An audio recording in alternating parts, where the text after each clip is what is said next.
본 광고는 손해보험협회 광고 심의 기준을 준수하였으며 유효기간은 심의일로부터 1년입니다. 안녕하세요. 머니이슈 101 원도경입니다. 오늘은 많은 분들이 가입하고 있는 이 실손 의료비 보험, 바로 이 실손보험이 완전히 새로워진다라는 소식을 전해드리려고 하는데요. 이 금융위원회 보도 자료에 따르면 올해 하반기부터 이 새로운 실손, 그러니까 이른바 이 5세대 실손을 시행할 계획이라고 합니다. 여러분의 이 지갑과 건강을 동시에 지켜줄 수 있는 실손 의료비 보험, 과연 어떻게 달라지는지 지금부터 거두절미하고 바로바로 시작해 볼게요. 구독, 좋아요, 알림 설정 잊지 않으셨죠? 자, 그런데 이 실손보험 왜 개편되게 되었을까요? 자, 우선 배경부터 한번 짚어볼 건데요. 실손보험은 병원비 중 건강보험에서 보장 안 되는 부분을 메워주는 보험입니다. 하지만 이 시간이 지나면서 문제가 생기기 시작했는데요. 첫 번째로는 비급여 진료 남용으로 인한 고손해율로 인해 보험료가 많이 상승을 했다라는 겁니다. 그리고 두 번째, 이 정작 보험금은 소수의 분들만 수령을 해갔다라는 거고요. 세 번째, 그러다 보니 대부분은 이 오른 보험료만 내는 구조가 되었다라는 건데요. 이 금융위원회에서 발표한 보도 자료에 따르면 실제로 2024년 상반기 기준 가입자 중 65%는 보험금 한 번도 못 받고 그냥 보험료만 냈다라고 하고요. 상위 9%가 전체 보험금의 80%를 타간다 라고 되어 있습니다. 그러니 공정하지 않다라는 지적이 끊이지 않았죠. 특히 비급여 보험금의 이 누수가 심했는데요.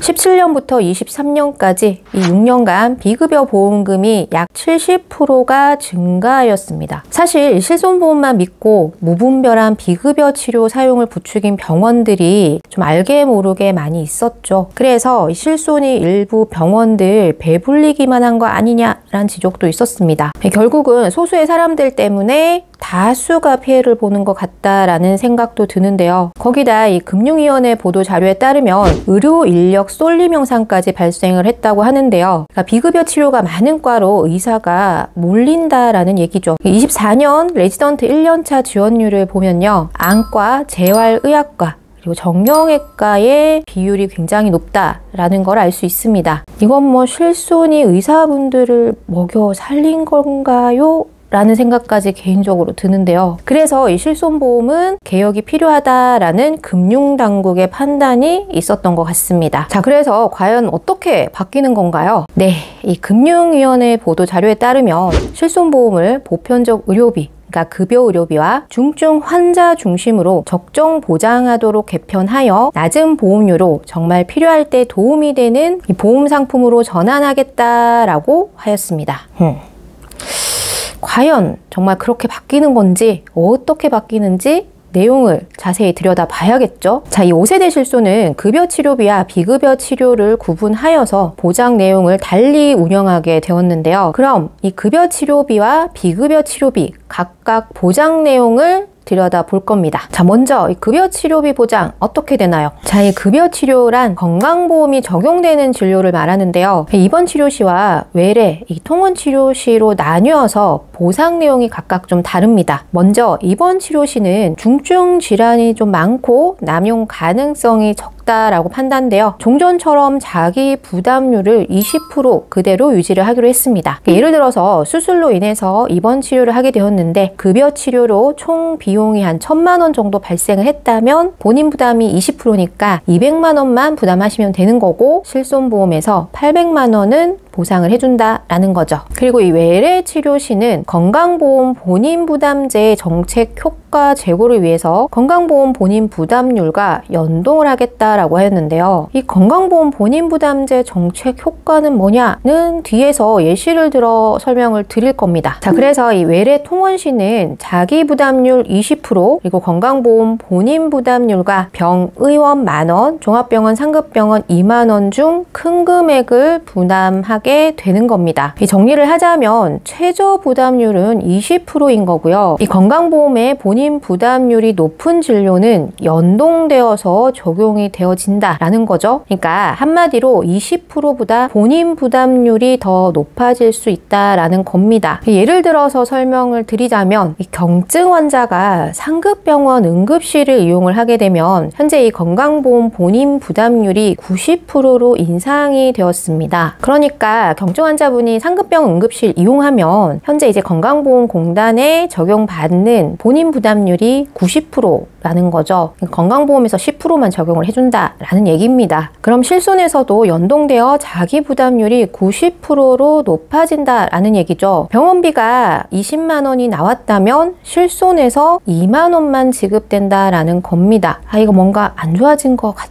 기존에 실손이 있어서 경증 환자분이라도 상급병원 응급실을 이용을 해도 4세대 기준으론 급여는 20%만 부담하면 나머지는 지급이 가능했거든요. 같은 병원비 20만 원이 나왔어도 실손에서 16만 원 보상이 가능했거든요. 근데 5세대 실손은 이제 불가능해진다라는 거죠. 의료보험공단에서 경증 환자 응급실 이용 시 본인 부담률을 90%로 올린 건 진짜로 응급실 이용이 필요한 사람들이 경증 환자들로 인해 응급실 이용이 좀 어려워질 수 있다라는 점, 그리고 이 무분별한 사용으로 재정적인 부분에 대한 것 때문에 이게 바꾸게 된 건데요. 정작 실손에서 보상을 다 해주다 보니까 이 정책적인 효과가 떨어질 수밖에 없죠. 본인 부담률이 90%라 해도 실손에서 보상을 해주니까요. 그러니 이걸 바꾸겠다라고 하는 게 파고들어서 보면 왜 그런지는 알 것도 같습니다만, 사실 우리가 실손을 가입하는 건 건강보험에서 보상 안 되는 부분을 메우려고 가입을 하는 건데 이건 좀 개인적으로 그렇지 않나라는 생각도 듭니다. 이 급여 부분에 대해서는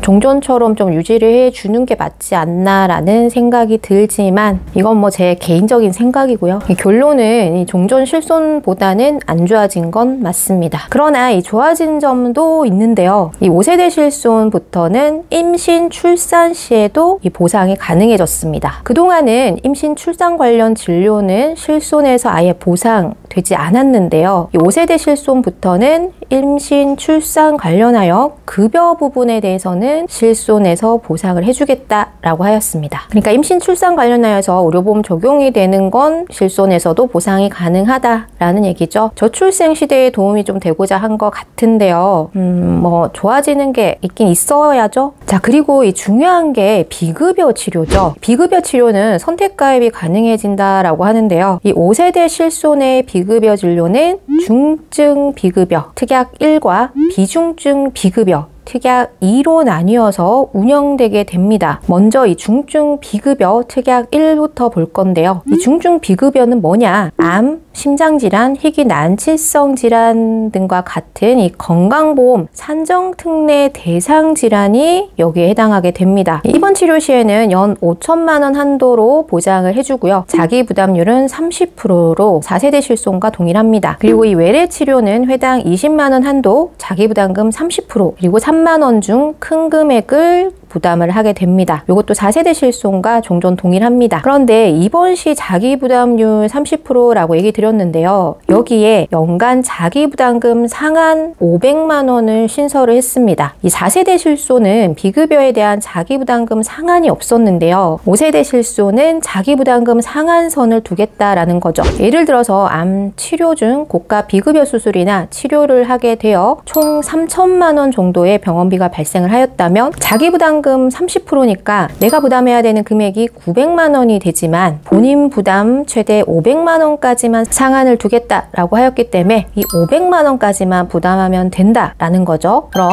나머지 이제 2,500만 원을 실손해서 보상받으실 수 있는 겁니다. 그런데 2세대, 3세대 실손은 자기부담금 상한이 200만 원이었거든요. 거기에 비하면 사실 상한 금액이 크긴 하지만 이 4세대 실손은 이 비급여에 대해서 상한 금액이 없이 다 부담을 했었습니다. 빠졌어야 됐기 때문에 4세대에 비하면 좋아진 거다라고 볼 수 있겠습니다. 그리고 이 중요하게 보셔야 하는 게 지금부터 얘기 드릴 이 비중증 비급여 특약 2인데요. 이 비중증 비급여는 산정 특례 대상 질환이 아닌 나머지 질환이 다 해당이 되게 됩니다. 한도가 대폭 하향되게 되었는데 입원 시 연간 1,000만 원 한도 내에서 보상이 가능하고요. 병의원은 회당 300만 원 한도 내에서만 보상이 가능하다라고 되어 있습니다. 그리고 외래, 그러니까 통원은 1당 20만 원 한도로 보상이 가능합니다. 그러니까 하루당 20만 원 한도 내에서 보상이 가능하다. 라는 거죠. 그리고 이게 중요한데 자기 부담률이 입원 시는 50%, 외래는 5만 원과 50% 중 큰 금액을 부담하게 됩니다. 이 자기 부담률이 굉장히 높아졌습니다. 4세대 실손은 비급여 자기 부담률이 30%였죠. 그런데 5세대는 중증 비급여는 종전처럼 그대로 30%를 유지를 하지만 이 비중증 비급여는 50%로 상향되게 됩니다. 그리고 일부 비급여 치료는 아예 보장을 제외시켰습니다. 도수 치료나 체해 충격파 치료, 증식 치료, 근골격계 치료, 비급여 주사제 등은 아예 보장을 제외시키겠다라고 하였고요. 그리고 미등재 신의료 기술도 보장되지 않는다라고 하는데요. 이거는 신의료기술 평가원에 등재되어 있는 치료법이나 수술 방법이어야 된다라는 거죠.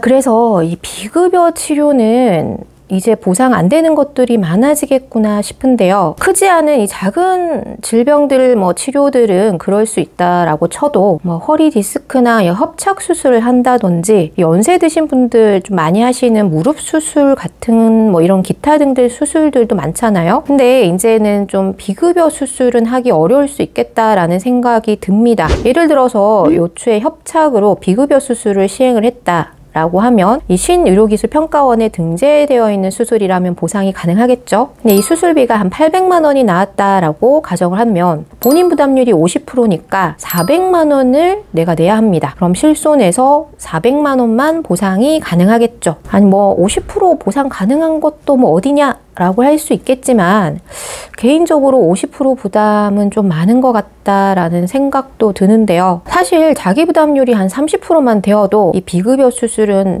할까 말까 좀 고민을 하시는 것 같더라고요. 수술비가 800만 원이라면 30%만 해도 240만 원을 부담하셔야 되는데 작은 금액은 아니지 않나 싶거든요. 실제 이 4세대 실손 가입자분들 이 30% 부담률로 비싼 수술 하시는 거 조금 고민들 하시는 것 같더라고요. 근데 문제는 병원들이 실손을 너무 믿고 비급여 수술을 좀 많이 추천하지 않나 싶기도 하고요. 그리고 비용이 좀 너무 비싸지 않나라는 생각도 개인적으로 듭니다. 이거 개인적인 생각이고요. 근데 사실 새로 나온 수술법들이 되게 비급여가 많잖아요. 그리고 진짜 치료가 필요하신 분들은 이왕이면 이 새로 나온 치료를 좀 받고 싶기도 하실 거고요. 그래서 이게 참 어려운 문제입니다, 여러분. 여튼 이 5세대 실손은 비급여에 대한 보상이 좀 낮아진다라는 점 참고하셔야겠습니다. 그래서 이 5세대 실손은 비급여에 대해서 이 중증 비급여, 비중증 비급여 이 선택 가입이 가능합니다. 그래서 나는 중증 치료만 필요해 하시는 분들은 특약 1, 중증 비급여만 선택하실 수 있고요. 그럼 보험료가 많이 절감되게 됩니다. 그럼 보험료가 얼마나 줄어드나요? 를 봤더니 특약 1만 가입 시는 보험료가 약 50% 정도 인하될 거라고 하고요. 그러니까 특약 1, 2 모두 가입 시는 약 30% 정도 저렴해질 거라고 하는데요. 근데 이건 실제로는 보험사마다 좀 차이가 있을 수 있으니까 실손이 출시가 돼 봐야 정확하게 알 수 있겠죠. 그리고 이 4세대 실손에서 운영되고 있는 비급여 할인 할증 제도는 5세대 실손에서도 동일하게 적용될 거라고 합니다. 이 중증 비급여는 포함되지 않고 비중증 비급여에 대해서만 적용되는 거니까 참고하시고요. 이 비급여 할인 할증 제도는 저희가 영상을 따로 올려드린 게 있거든요. 그러니까 궁금하신 분들은 그 영상 보시면 도움 되실 겁니다. 자, 그럼 기존 가입되어 있는 예전 실손 가지고 계신 분들 어떻게 해야 될까요? 1세대나 초기 2세대 실손보험 가입자분들은 보장 내용이 현재 실손과 비교하면 사실 좋죠. 맞습니다. 이전 실손은 정말 혜택이 좋았어요. 그냥 뭐 병원만 가면 다 보장되는 것 같고 자기 부담금도 적고 비급여 도수치료나 주사치료도 다 보장이 되었었고, 하지만 문제는 이 너무 좋은 혜택으로 인해 보험금이 너무 많이 지급이 되고 소수만 과하게 이용을 하고 다수 가입자들은 옳은 보험료만 내는 구조가 되었다라는 거죠. 그래서 결과적으로 보험사의 손해율은 치솟고 보험료는 무섭게 올라가고, 누군가는 혜택 본 것도 없는데 보험료만 과하게 내는 것 같아서 억울해지고, 이렇게 되었다는 게 이 금융당국의 판단입니다. 그래서 이 기존 가입자들은 계약 재매입 제도를 시행할 거라고 하는데요. 기존 계약을 해지하고 일정 금액을 보상받고 무심사로 5세대 실손으로 전환 가능하게끔 한다라는 거죠. 시행은 2025년 하반기 예정이라고 하는데 구체적인 방안은 추가 논의 후에 결정될 거라고 합니다. 강제 규정은 아니지만 어차피 비싸지는 보험료 때문에라도 전환하시는 분들이 계시지 않을까 싶습니다. 아쉬운 마음 너무 이해하죠. 솔직히 아니 내가 왜 이거 바꿔야 돼? 예전 실손이 훨씬 좋은데 왜 바꾸려고 하냐, 이런 생각 드실 수 있습니다. 정말 공감되죠. 사실 일부 이 무분별한 과잉 진료를 일삼은 병원들이 좀 원망스럽기도 하거든요. 지금도 이 실손 개정을 가장 반대하는 건 의사분들인 것 같더라고요. 그러니 어느 정도 적당히 좀 하시지, 해도 너무하지 않았나 싶은 생각도 듭니다. 뭐든지 너무 과하면 문제가 되는 것 같습니다. 병원에 갔더니 도수 치료랑 피부 레이저 시술을 패키지로 진행을 해주는데 이게 실손 처리가 돼서 내 돈 안 들어간다더라, 이런 얘기 아마 주변에서 많이들 들어보셨을 겁니다. 그래서 아예 이 도수치료, 실손 보상에서 제외를 시켜버리게 되었네요. 그 외에도 기타 등등 많습니다. 그래서 결국은 이렇게 칼을 빼든 게 아닌가 싶은데요. 이제는 사회 전체의 의료비 부담, 이 보험료의 공정성, 필수 의료 체계로의 정상화, 그리고 보험료 인하로 인한 지속 가능한 보장이라는 측면에서 어느 정도는 불가피한 변화라는 게 금융위의 판단인 것 같습니다. 근데 실손이 이렇게 바뀌면 실효성이 있나 싶기도 합니다. 굳이 이거 실손 필요한가? 없어도 되겠는데 싶기도 할 것 같은데요. 그러나 진짜 이 중한 질병이 걸리게 된다면 사실 실손보험이 또 무엇보다 좋은 보험이 될 거고 도움이 될 거기 때문에 아예 없는 것보다는 있는 게 나으실 거라 생각이 됩니다. 대신 보험료가 저렴해진다고 하니까 보험료 대비 보장은 나쁘지 않을 수 있겠다라는 생각도 들지만 이제는 좀 병원 가는 게 꺼려질 수도 있겠다라는 생각이 개인적으로 드네요. 왜? 돈이 많이 들까 봐요. 이것저것 검사하는 것만 해도 좀 부담스러워지지 않을까요? 특히 비급여에 대해서는요. 그래서 더불어 이 의료시장도 좀 위축이 될 것 같다라는 생각이 듭니다. 현재 1세대, 2세대 초기 가입자분들은 보험료 인상폭이 커서 실손에만 많은 비용을 이미 내고 있다면 어차피 언젠가는 실손보험을 전환하셔야 할 겁니다. 그래서 개인적으로는 5세대 실손이 나오기 전에 4세대 실손으로라도 미리 전환을 하시는 게 나을 수 있다라고 생각되어지는데요. 4세대 실손도 사실 5년 만기 재가입이라서 5년 뒤엔 어차피 5세대 실손이든 5년 뒤에 운영 중인 실손으로 변경하셔야 하지만 그래도 5년간은 이 4세대 실손이라도 보장을 가져가실 수 있으니까요. 전환을 하시고 줄어드는 보험료로 갱신되지 않는 비갱신형 수술비 특약이나 이 치료비 특약들을 좀 채워두시는 게 나으실 수도 있습니다. 그리고 비급여 자기부담금이 늘어나기 때문에 개인적으로는 수술비 보험, 치료비 보험들 좀 준비를 해두시는 게 맞지 않나 싶거든요. 물론 이 현재 병력이나 여러 가지 것들을 고려해야 하지만요. 그리고 현재 3세대 가입자분들도 15년 만기 재가입형이기 때문에 가입 시기별로 언젠가 5세대 실손이나 만기 시점 운영 중인 실손으로 변경하시게 될 거기 때문에 미리 대비하여 정액형 수술비나 치료비 특약들 좀 준비를 해두시는 걸 추천을 드립니다. 혹시 지금 실손보험을 유지해야 될지 바꿔야 할지 고민이 되신다면 혹은 내 상황에 맞는 선택이 궁금하다면 저희 머니이슈 101 카카오톡으로 연락을 주시고요. 댓글에 링크가 있으니 눌러서 들어오시기만 하면 됩니다. 여러분들께 꼭 맞는 실손보험과 꼭 필요한 보장들로 채울 수 있는 방법 제가 도와드릴게요. 보험료를 아끼면서 보장을 효율적으로 바꾸는 거 지금이 기회일지도 모릅니다. 좋아요와 구독 알림 설정 부탁드리고요. 다음 시간에 또 돈이 되는 보험에 대한 정보로 돌아오겠습니다. 지금까지 머니이슈 101 원도경이었습니다. 다음에 뵐게요. 안녕. 본 광고는 손해보험협회 광고 심의 기준을 준수하였으며 유효기간은 심의일로부터 1년입니다.